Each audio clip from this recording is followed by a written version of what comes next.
Bonjour à tous et bienvenue sur ma chaîne. Aujourd'hui un tutoriel avec les rouleaux Green Stuff World que je vous ai montré la semaine dernière.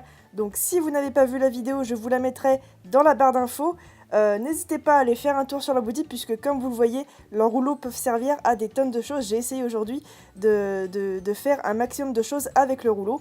Donc je commence par découper les pièces qui m'intéressent et je vais ensuite les badigeonner avec un petit peu de fimo liquide, sachant que c'est totalement optionnel, c'est pas obligatoire, pour pouvoir ensuite faire coller mes paillettes. Les paillettes collent très bien si votre pâte est légèrement molle.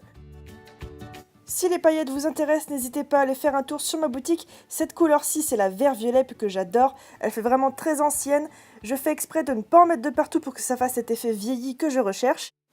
Je vais ensuite disposer mes pièces sur un petit bol, donc vous pouvez prendre un bol chez vous, du moment que ça passe au four, tout va bien, pour avoir cet effet un petit peu bombé. Je fais en sorte que ça colle correctement, je passe au four et je vais ensuite passer aux deux autres pièces de mon collier.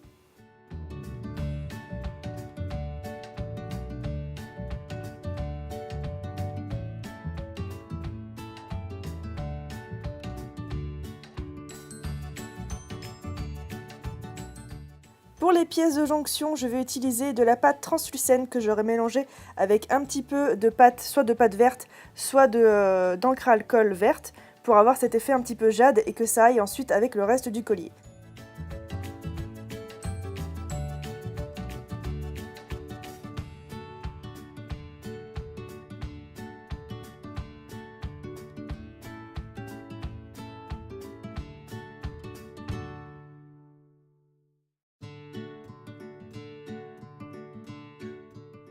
Je vais réutiliser le rouleau Green Stuff World sur de la pâte noire et je vais scalper les runes.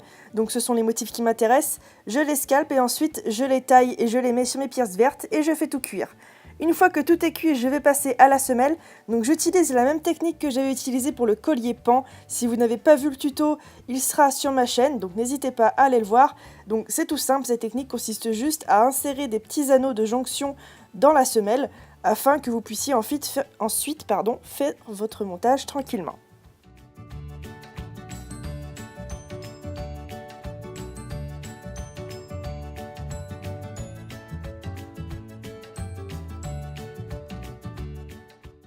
Évidemment, je fais cuire une dernière fois et je passe ensuite au montage final. Je mets mes petits anneaux de jonction et normalement tout tombe parfaitement bien.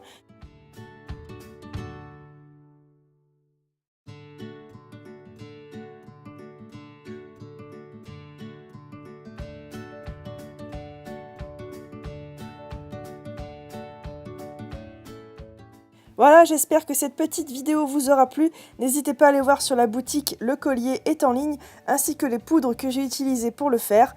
Sur ce, moi je vous dis à la semaine prochaine pour un autre tutoriel. Ciao!